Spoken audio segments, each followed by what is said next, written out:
स्वागत है आपका हमारे यूट्यूब चैनल सक्सेस टू में।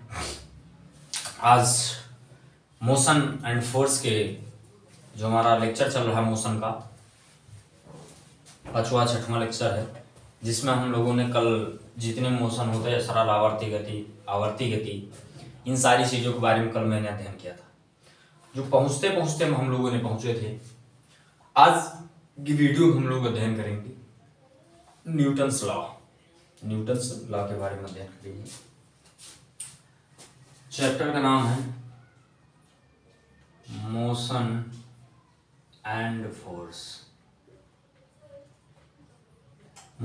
फोर्स अर्थात गति और बल, जिसमें से मैंने धीरे धीरे अध्ययन करते हुए हम लोगों ने न्यूटन्स लॉ पे पहुंचे थे। आइए न्यूटन्स लॉ के बारे में अध्ययन करते हैं।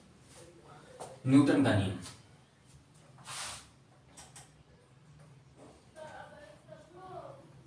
Newton's law of motion, laws of motion.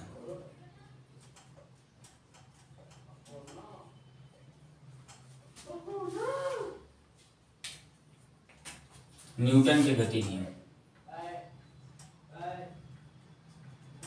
Newton के गति नियम। न्यूटन के गति नियम क्या पढ़ेंगे? न्यूटन की गति नियम। न्यूटन का देखिए फुल नाम क्या था? Isaac Newton. न्यूटन का जो पूरा नाम था आइजैक न्यूटन था। क्या नाम था? Isaac Newton. क्या नाम था? Isaac Newton. न्यूटन जी का नाम था आइजैक न्यूटन। इन्होंने दिया था 1686 ईस्वी में, 1686 यानी 1686। इन्होंने 1686 ईस्वी में अपनी बुक में लिखा था फिलॉसफी। बुक का नाम था philosophy naturalis Principia Mathematica. Philosophy क्या नाम था? Philosophy naturalis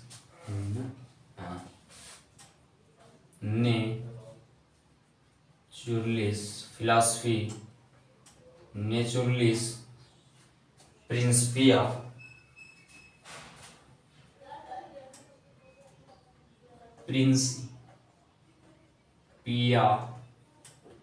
Mathematica.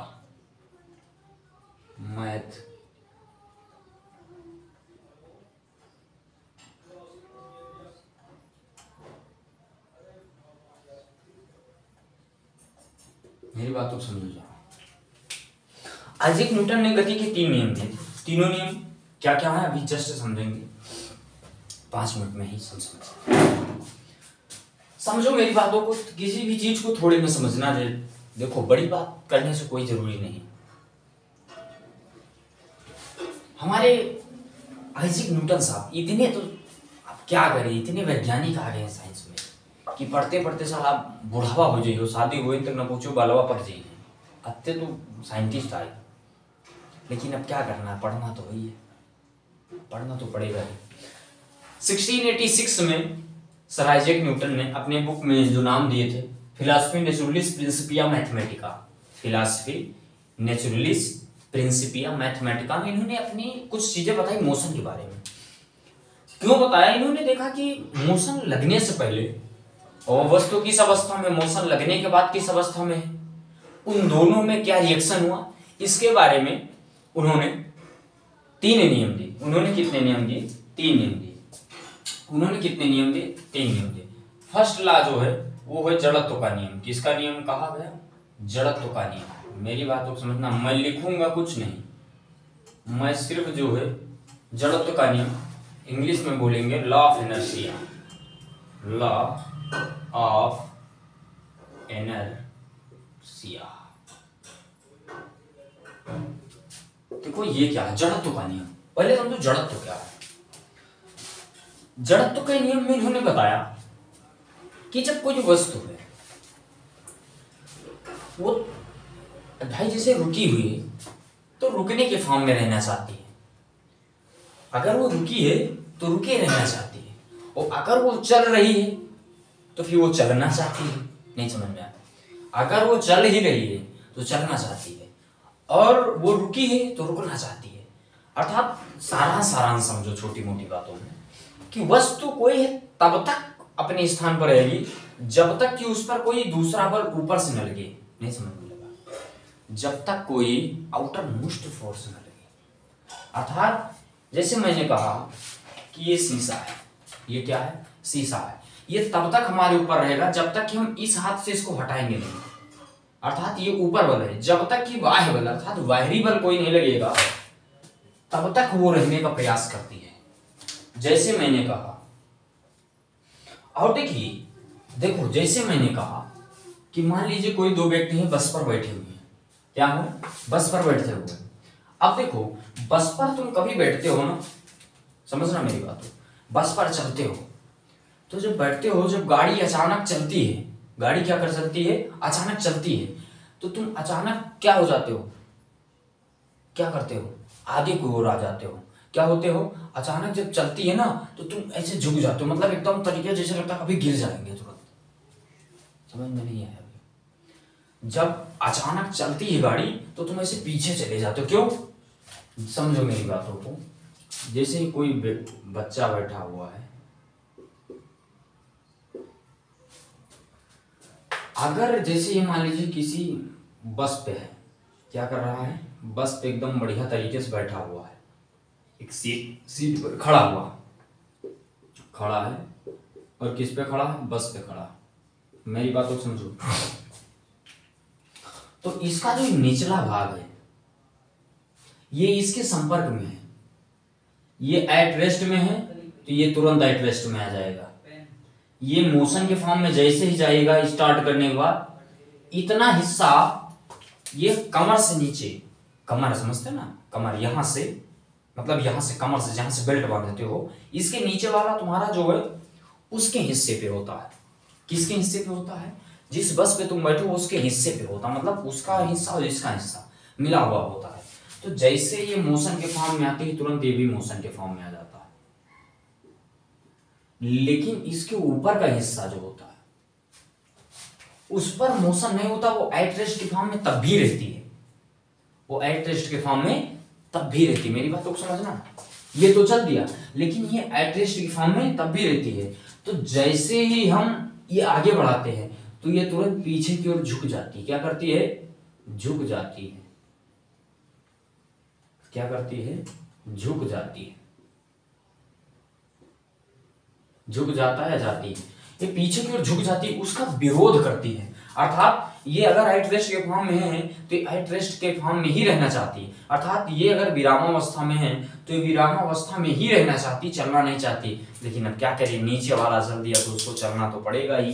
तो अगर ये बेचारा चल दिया तो इसको चलना ही पड़ेगा। तो ये क्या होती है? पहले पीछे जाती, फिर धीरे धीरे उसके लेवल में आ जाती है। अब देखो, अब फिर समझना मेरी बातों को। अब फिर क्या हुआ? अब मान लीजिए मोशन के फॉर्म में है। किस फॉर्म में है? मोशन के फॉर्म में है। अब ये किस फॉर्म में है? मोशन के फॉर्म में है। तो अब ये पूरा क्या हो? मोशन के फॉर्म में। अर्थात अब इतना तो इसके संपर्क में पूरा, ये जैसी करेगी गाड़ी वैसे ये करेगा, पर इसके ऊपर वाला अगर मोशन में तो मोशन में रहने का प्रयास करेगा। अब तुरंत मान लीजिए ब्रेक मार दिया। क्या मार दिया? ब्रेक मार दिया। अब जैसे ही ब्रेक मारेगा तुरंत ये आगे की ओर आ जाएगा। किसकी ओर आ जाएगा? आगे की ओर आ जाएगा। रियलाइज करने वाली चीजें हैं। तुरंत क्या हो जाएगा? आगे की ओर हो जाएगा। क्यों? क्योंकि ये अगर मोशन, ये तो तुरंत रुक जाएगा क्योंकि इसके संपर्क में, पर ये तो इसके संपर्क में नहीं। तो ये जैसे ही ब्रेक मारेगा तैसे आगे की ओर झुक जाएगा, ऐसे ऐसे झुक जाएगा। क्यों? क्योंकि कमर वाला पूरा उसके संपर्क में, तुरंत रुक जाएगा, लेकिन ये बेचारा झुक जाएगा। क्यों? क्योंकि ये विरोध करेगा। ये एट रेस्ट के फॉर्म, ये अब मोशन के फॉर्म में ही रहना चाहती है। तो वस्तु कोई विरामावस्था में हो या गति की अवस्था में हो, वो तब तक रहना पसंद करती है जब तक कि उस पर कोई वायु बल न लगाया जाए। अगर उस पर कोई वायु बल लगाते हैं तो वो उसके क्या करती है? विरोध करती है। उसका क्या करती है? विरोध करती है। समझ में आया कि नहीं समझ में आया? अब क्या करती है? ये मोशन के फॉर्म में रहना चाहती है, ये अब एट रेस्ट के फॉर्म में रहना चाहता है। लेकिन जैसे हम बढ़ाते हैं तो ये इसका विरोध करती है, जैसे हम इसको ब्रेक मारते विरोध करती है। क्यों? क्योंकि ये उसी अवस्था में रहना चाहती है। क्योंकि अगर कोई ये जड़त्वता दिखाती है, जड़त्व का मतलब क्या हुआ, अगर मोशन में है तो मोशन में ही रहना चाहती है, अगर रुकी है तो रुकी ही रहना चाहती है, अगर गति की अवस्था में है तो गति में रहना चाहती है, रुकी है तो रुकी रहना चाहती है। तो इसी को जड़त्व कहते हैं। यही जो जड़त्वता दिखाती है, यानी जड़त्व का प्रभाव दिखाती है, इन्हीं दोनों को हम जड़त्व का प्रभाव कहते हैं। इसी को हम जड़त्व प्रभाव कहते हैं। इसी को हम क्या कहते हैं? जड़त्व प्रभाव कहते हैं। और इसी जड़त्व प्रभाव के कारण इसी को हम जड़त्व का नियम कहते हैं। इसी हम जड़त्व का नियम कहते हैं। समझ में आया कि नहीं समझ में आया? समझ में आया कि नहीं समझ में आया? समझ में आया? क्योंकि ये तो इसको हिलाओ, देखो ये क्या होता है, जड़त्व का दिखाती है। मतलब बस इधर समझो, हमने कहा कि ये मान लीजिए बुक है, ये तब तक रहना पसंद करेगी जब तक इस पर कोई बाह्य बल ना लगाया जाए। और जब बाह्य बल लगाओ ना तो इस पर फोर्स लगेगा ऊपर की ओर ज्यादा तगड़ा। क्यों? क्योंकि ये विरोध करेगी अभी इसका। क्यों विरोध करती है? क्योंकि अब ये उसी स्थान वही तरह एक इसी तरह रुकी रहना चाहती है। इसको जब उठाओगे तो फोर्स लगेगा। तो कहने का मतलब तो ये जड़त्व का प्रभाव दिखाएगा। मतलब ये रुकना चाहती है, जिस फॉर्म में उसी फॉर्म में रहना चाहती है। तो जब उस पर कोई बाह्य बल लगाते हैं, कोई वस्तु तब तक स्थिति या विरामावस्था में रहना चाहती जब तक कि कोई उस पर बाह्य बल न लगाया जाए। और जब हम उस पर बाह्य बल लगाते हैं तो वो उस बाह्य बल का विरोध करती है, जिसको हम जड़त्व का नियम कहते हैं, जिसको हम जड़त्व प्रभाव कहते हैं। और उसी जड़त्व प्रभाव को जड़त्व का नियम कहा जाता है। अर्थात कोई वस्तु एक ही फॉर्म में रहना चाहती है। जैसे मैंने कहा गति की अवस्था में या रुकी हुई अवस्था में, कोई भी वस्तु एक ही अवस्था में रहना चाहती है। जब हम उस पर बाह्य बल लगाते हैं तो वह उसका विरोध करती है। कोई वस्तु एक ही अवस्था में रहना चाहती है, तब तक रहना चाहती है जब तक कि कोई उस पर बाह्य बल न लगे। और जब हम बाह्य बल लगाते हैं तो वह उसका क्या करती है? विरोध करती है। इसी को हम जड़त्व का नियम कहते हैं। इसी को हम जड़त्व का नियम कहते हैं। समझ में आ गया होगा? इसी को हम किसका नियम कहते हैं? जड़त्व का नियम कहते हैं। इसे हम किसका नियम कहते हैं? जड़त्व का नियम कहते हैं। अर्थात कोई वस्तु तब तक एक अवस्था में रहेगी, कोई भी वस्तु तब तक एक अवस्था में रहेगी जब तक कि उस पर कोई बाह्य बल न लगे। कोई वस्तु तब तक एक अवस्था में रहेगी जब तक कोई उस पर बाह्य बल न लगे। और बाह्य बल का ये क्या करती है? विरोध करती है। बाह्य बल का क्या करती है? विरोध करती है। परंतु धीरे धीरे सही हो जाती है, धीरे धीरे सही हो जाती है। समझना है? बाह्य बल लगाओगे तो बढ़ेगी तो, लेकिन उसका क्या करेगी? विरोध करेगी। अर्थात ये जड़त्वता दिखाती है कि हमको अब ऐसे ही रहने दो, लेकिन हम क्या करें? तो क्या होगा? तो इसको निकालना ही पड़ेगा। जैसे मैंने कहा पेड़ की जड़ को ले लीजिए। जड़ तब तक अंदर रहना चाहती है जब तक उसको कोई खोद के निकाले ना। खोदोगे तो तुम्हारा बाहरी बल उस पर लगेगा, लेकिन वो फिर भी रहना चाहती है। बहुत तुम अब लग ही गए हो तो तब निकलती है। तो कहने का मतलब क्या हुआ? उसे हम जड़त्व का नियम कहते हैं। समझ में आया कि नहीं समझ में आया? उसे हम क्या कहते हैं? जड़त्व का नियम कहते हैं। अब देखो सेकंड लॉ क्या होता है। न्यूटन का सेकंड लॉ क्या होता है? F बराबर m में, F is equal to m में, F बराबर m में, अर्थात सेकंड लॉ।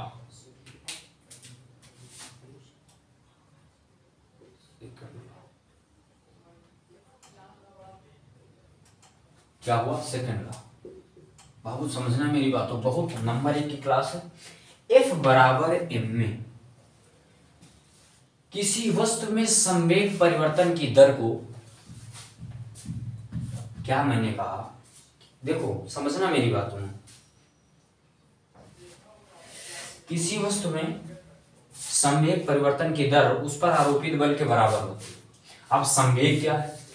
देखो किसी वस्तु में संवेग परिवर्तन की दर, संवेग क्या है?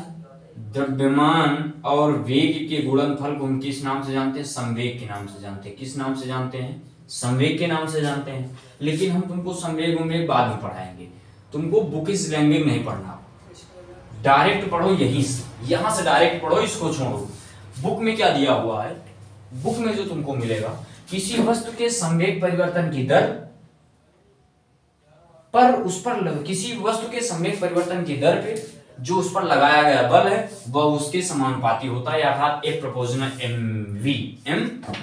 तो p संवेग क्या है? द्रव्यमान इंटू वेग के गुणनफल को संवेग कहते हैं। अर्थात संवेग हम इसके इसके बाद, क्योंकि उसमें कोणीय संवेग भी पढ़ा ना, तो वहां पर पढ़ाएंगे। इसे सिंपल समझो कि एम ए कहां से आया, एम भी वहां बताएंगे, अभी काम भी आएगा तो बता देंगे। किसी वस्तु पर लगाया गया बल, देखो जैसे मान लीजिए कोई वस्तु है, कि ये क्या है, कोई वस्तु, ये मान लीजिए 5 kg का क्या है, पत्थर है, क्या है, पत्थर है, समझना मेरी बातों, 5 kg का क्या है, स्टोन पत्थर है। अब ये 5 kg का क्या है, पत्थर है।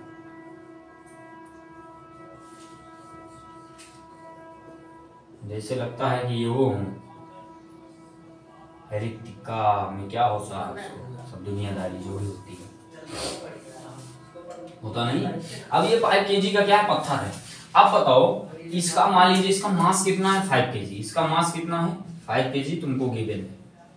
अब देखो इसका एक्सीलरेशन करवाना, मान लीजिए इसको एक इस रोड पे पड़ा है और इसको हमको लाना कहाँ है, इसको हमको यहाँ पर लाना है, और मान जो मैंने धक्का देके क्या कर दिया, यहाँ पर 5 kg को लाया, तो इस पर क्या कर दिया मैंने, धक्का दिया, इस पर क्या कर दिया, धक्का दिया, इस पर क्या किया ये बच्चा, धक्का लगाया।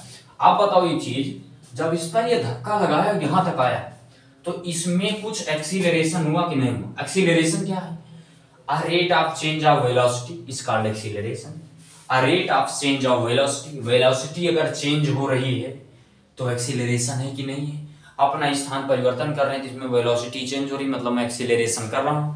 अब इसको यहां से धक्का मार के यहां पर लाया, तो कोई एक्सीलरेशन हुआ, यस हुआ, बिल्कुल हुआ, क्योंकि यहां से यहां तक आया तो इसकी वेलोसिटी यहां 0 थी, यहां तक बढ़ा तो कुछ तो बढ़ी, ठीक, यहां 0 थी, यहां 0 नहीं है, यहां पॉजिटिव हुई, पॉजिटिव वेलोसिटी हुई, अर्थात यहां पर वेलोसिटी बढ़ी, ठीक। अब यहां पर एक्सीलरेशन, हमने कहा वेलोसिटी जब भी चेंज हो तो उसको हम एक्सीलरेशन से लिखते हैं, ए लिख दिया।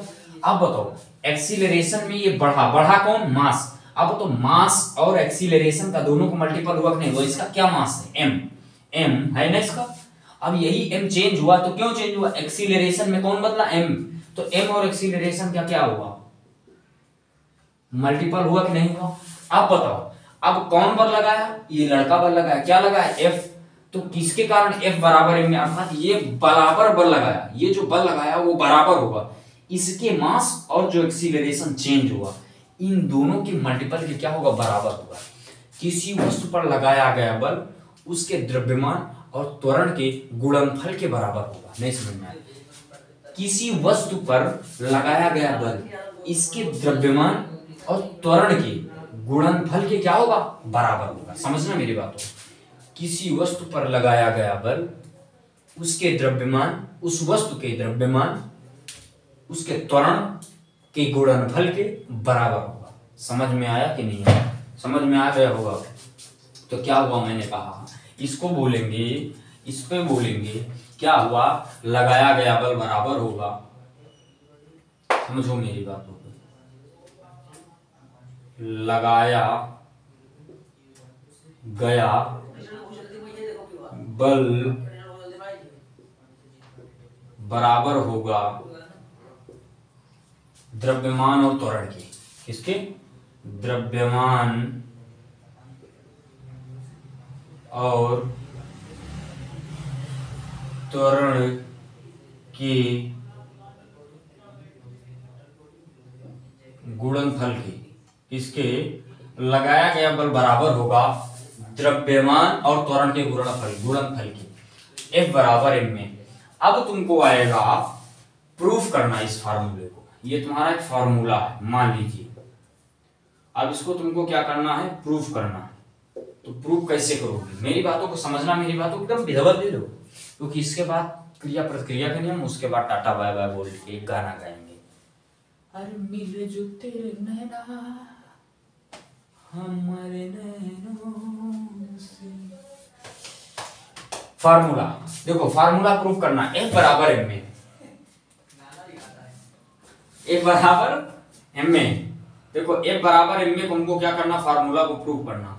F बराबर mv होगा, वहां पर संवेग P बराबर mv होगा, लेकिन वहां पर क्या होगा, संवेग को हम P से दिखाते हैं, वहां F है तो F बराबर mv भी लिख सकते हैं, नो प्रॉब्लम। F है उस पर लगाया गया फोर्स, उसके द्रव्यमान और त्वरण के गुणनफल बराबर होगा, इसलिए उसको संवेग कहते हैं, तो संवेग में mv होगा, वहां कोई दिक्कत नहीं। तो हम आई होप यहां तक तुम लोगों को समझ में आया होगा, अथवा ये भी समझ में आया कि नहीं आया। तो इसको हम ऐसे लिख सकते हैं, ए प्रोपोर्शनल एम, समझना मेरी बातों को, गुणनफल करके भी लिख सकते हैं, दो तरीके से लिखते हैं, ए प्रोपोर्शनल ए, और ये भी लिख सकते हैं, कोई टेंशन नहीं, A proportional M, A proportional A, अर्थात द्रव्यमान पहले उसका फिर इसका एक्सीलरेशन दोनों के समानुपाती है। अब इक्वेशन नंबर, समझो मेरी बातों को, equation number first and equation number second. अब देखो हमने कहा from equation number first and second, हमने कहा from equation number first and second, तो तुमने क्या देखा, ए प्रोपोर्शनल एम ए, प्रोपोर्शनल हटेगा तो एक कांस्टेंट आएगा के, तो एफ बराबर के एम, सॉरी के एम ए, एफ बराबर के M A, where K is a constant, constant which value is 1, जिसकी वैल्यू क्या है, एक है, where k is a constant, यहां पर क्या है, k क्या है, एक समानुपाती चिन्ह है, k क्या है, एक समानुपाती नियतांक है, k क्या है, एक नियतांक कांस्टेंट है, तो नियतांक है तो k की वैल्यू क्या है, एक है, तो हम इसको लिख सकते हैं, इसको हम किस नाम से लिख सकते हैं, f बराबर एम ए, यही फार्मूला क्या होगा, प्रूव होगा, समझना मेरी बातों को। अब मैं और इस फॉर्म से भी कर सकते हैं, F proportional M A, direct F बराबर के एम ए, क्यों, प्रोपोर्शनल हटेगा तो कांस्टेंट आएगा के की वैल्यू क्या है, एक है, जो कि ये कांस्टेंट है अर्थात नियतांक है, डायरेक्ट, तो मैंने क्या कहा, इसको अब लिख सकते हो कि एक है तो एक से मल्टीपल करवाओगे तो एक ही आएगा, तो एफ बराबर क्या हो जाएगा, एम ए, फार्मूला प्रूफ, दो तरीके से फार्मूला कर सकते हो, दोनों क्या है अपने में सही है। एक बार A proportional M, A proportional A, from equation of first and second, A proportional M A where K is a constant which value is 1, जिसकी वैल्यू क्या है, एक है, तो के की वैल्यू एक है, तो हमने कहा अगर एम ए गुणे एम ए करेंगे तो एक ही एम ए ही तो आएगा, तो इसमें क्या प्रॉब्लम है, तो कोई दिक्कत नहीं है। तो मैंने क्या बताया कि ए बराबर के एम ए, तो इसको हम लिख सकते हैं बराबर एम ए। अब और दूसरी तरीके से ए प्रोपोर्शनल एम ए बराबर के एम ए, के इक्वल टू 1 कांस्टेंट है जो कि ए बराबर एम ए। अब थर्ड लॉ पे चलते हैं, किसने लॉ पे चलते हैं, थर्ड लॉ पे, यहां से लिखा देते हैं थर्ड लॉ। थर्ड लॉ क्या है, क्रिया प्रतिक्रिया का नियम, एक्शन, रहने दो यहां पे, क्रिया प्रतिक्रिया का नियम, क्रिया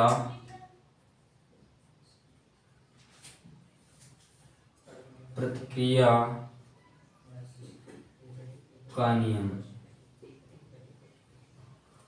अरे बना के क्यों बिगाड़ा रे, बिगाड़ा रे नसीब। Action reaction law, law of action and action reaction, फिलहाल कोई दिक्कत नहीं, इसको सही कर लेना, इसमें कोई प्रॉब्लम नहीं, ठीक है ना बाबू। आप देखो एक्शन रिएक्शन में क्या कह रहा है, मेरी बातों को समझने का प्रयास करो। मैं अगर आऊं तो तुम्हारे दो खींच चट्टा मार दो। बप्पा लोग मारते हैं जैसे किसी को, बप्पा लोग या भैया लोग, कोई भी मारता है, साला मन यही कहता कि दो चट्टा इसके भी खींच के मारो, मन कहता नहीं करता, मतलब वो मारा तो उसके विपरीत तुमने भी प्रतिक्रिया करने का प्रयास किया। जैसे दो लोग लड़ाई हुआ, एक ने गरियाया तो दूसरा भी गरियाया, तो एक गारी का उत्तर दूसरा प्रतिक्रिया के रूप में दिया, अर्थात एक क्रिया की दोबारा भी प्रतिक्रिया है उसकी, नहीं समझ। जैसे इसमें भोजपुरी में लड़ाई हो रही पवन और खेसारी की, तो इसका क्रिया और वो दोबारा उसी का उत्तर दे रहा, तो इसको बोलेंगे प्रतिक्रिया। अर्थात समझो मेरी बातों को, सीधा फंडा ये है कि मैंने बताया कि जब रस्सी खींचो, पानी भरे हो नहीं भरे हो, उससे क्या नाम है उसका, कुएं से कुएं से पानी भरे होंगे, तो जब बाल्टी से खींचो पानी अपने ओर, तो बाल्टी अपनी ओर को खींचती है। तुम ऊपर खींच रहे हो, वो नीचे को खींच रही है। तुम ऊपर को खींच रहे हो, वो नीचे को खींच रही है। उसे हम क्रिया प्रतिक्रिया का नियम कहते हैं। अर्थात प्रत्येक क्रिया के विपरीत क्या होती है? प्रतिक्रिया होती है। तो मैं तो बोल रहा हूं कि प्रत्येक क्रिया के विपरीत प्रतिक्रिया होती है। क्या होती है? विपरीत प्रतिक्रिया होती है। प्रत्येक क्रिया के विपरीत प्रतिक्रिया होती है। प्रतिक्रिया होती है। कोई यूट्यूबर को कभी कभी देखो, अगर वो कुछ बोल देता 3 मिनट कहता है इसको घुस के मारो, तो वो जो बोला वो क्रिया है, और मैं जो घुस के बोल मारने का प्रयास कर रहा हूँ वो प्रतिक्रिया दे रहा हूँ। तो उसी को प्रत्येक क्रिया के विपरीत प्रतिक्रिया होती, मतलब उल्टा। एक फॉर एग्जाम्पल के लिए ले लीजिए, कुएं से पानी भरना, कुएं से पानी भरना। सेकंड एग्जाम्पल ले लीजिए, हवा में दौड़ना। बहुत है यार, बहुत ऐसी चीजें हैं। नाव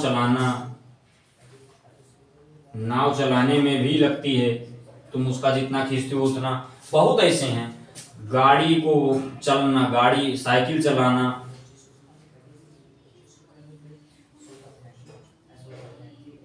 साइकिल चलाना, इन सारी चीजों में क्या है? प्रत्येक क्रिया के विपरीत क्या है? कि प्रतिक्रिया होती है। तो प्रत्येक क्रिया का मतलब क्या हुआ? मैं तुमको खींच कर चट्टा मार दी, तुम्हारा मन करे तुमहू मारी, तो जो तुम्हारा मन कह रहा है उसे ही प्रतिक्रिया के नाम से जानते हैं। तो आई होप ये तीनों समीकरण समझ में आ गए, वो तीनों लॉ समझ में आ गए होंगे। हमको लगता है कि इसमें कोई दिक्कत नहीं आना चाहिए। अब एक आ जाता है कि अच्छा बताओ, एक चीज बताओ, मैं एक चीज पूछ रहा हूँ कि क्या होता है जब बॉल ऊपर से आती है, बॉल जब ऊपर से कैच लेता है फील्डर, तो उसको पीछे हाथ को खींच लेता है। पीछे क्यों खींचता है? मतलब बॉल आ रही है, बॉल आती है, तो हैंड क्यों पीछे खींचता है? पीछे इसलिए खींचता बाबू, क्योंकि उसका संवेग वहां से बढ़ता है। संवेग क्या है? हमें पता है, मास इनटू वेलोसिटी। हमने कहा वेलोसिटी कितनी तगड़ी सी हो, ऊपर से आ रही है, उसका मास भी है। अब बताओ, उसका पी को हम क्या बोलते हैं? संवेग। इसी पी को हम संवेग के नाम से जानते हैं, जिसको इंग्लिश में मोमेंटम के नाम से जानते हैं। इंग्लिश में किसके नाम से जानते हैं? मोमेंटम। किसके नाम से जानते हैं? मोमेंटम के नाम से जानते हैं। उसका मोमेंटम कितना तगड़ा होगा? अब बताओ, उसका मोमेंटम तगड़ा अगर हम डायरेक्ट ले लेंगे तो हमको चोट लग जाएगी। तो खींचता इसलिए है कि जब से आया पीछे खींच लिया, तो यहां से यहां तक लाने में उसका संवेग क्या हो गया? शून्य हो गया। जिसके जैसे गिरती तुरंत पीछे से खींच देते हैं कि उसका संवेग तुरंत क्या हो जाए? वहां तक तो आया 40 की स्पीड में, और यही घनते हम जिस स्पीड में खींचते हैं वो घनते शून्य हो जाए। तो जिसको हम संवेग कम करने के लिए खींचते हैं, जिसके कारण चोट ना लगे। देखो बाबू, आई होप समझ में तो आएगा, कोई दिक्कत आई नहीं है, समझ में आ गया होगा। नहीं आएगा तो फिर बताना फिलहाल, क्योंकि देख के जरूर बताना कैसा लगा मेरी वीडियो। एक बार जरूर बताना आप लोग, समझ में वैसे साथ रहना चाहिए, कोई दिक्कत नहीं है। हमारे लहजे में नरमी बहुत ज्यादा है। नए समय में नए जंग की इरादा है। फिर मिलेंगे एक नई वीडियो के साथ, इसी हर्षोल्लास और इसी जोश के साथ। तब तक के लिए नमस्कार। जय हिंद, जय भारत।